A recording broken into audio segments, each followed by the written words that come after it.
نحمده ونصلي على رسوله الكريم اما بعد فاعوذ بالله من الشیطان الرجیم بسم اللہ الرحمن الرحیم۔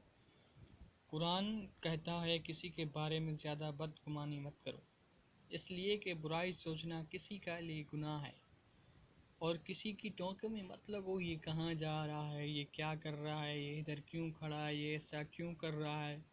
کسی کے پیٹھ پیچھے برائی بھی نہ کرو۔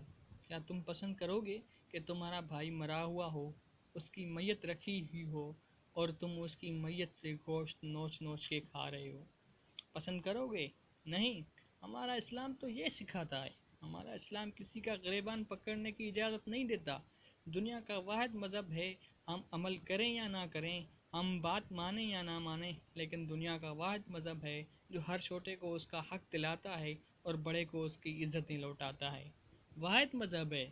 آپ فیس بک میں ڈوب جائیں، آپ سوشل میڈیا کے مرید ہو جائیں، مگر جب بھی قرآن اٹھائیں گے اور جب بھی پہلا پارہ کھولیں گے، پہلی سورہ میں نظر پڑے گی، وہاں بھی یہی لکھا ہوگا ایاک نعبد و ایاک نستعین۔ ہماری کوئی حیثیت نہیں ہے، تو پروردگار ہے، تیری پوجا کرتے ہیں، تجھی سے مدد طلب کرتے ہیں۔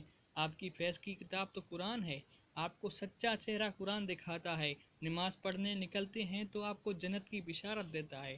جب آپ گناہ کرتے ہیں تو ڈراتا نہیں ہے، بلکہ کہتا ہے لا تقنطوا من رحمت اللہ ان اللہ یغفر الذنوب جميعا انہ هو الغفور الرحیم۔ گناہ کرنے والے، منہ کھڑا کرنے والے، اندھیرا کرنے والے، اپنی زندگی کو تباہ کرنے والے، گھبرانا نہیں، پریشان نہیں ہونا، نا امید نہ ہونا۔ لا تقنطوا من رحمت اللہ، اللہ کی رحمت سے نا امید نہ ہونا۔ تمہارا پروردگار تو وہ ہے جو ہر گناہ کو معاف کر دیتا ہے۔ Thanks for watching. If you like the video, please click on the like button, write a comment, and subscribe to my channel.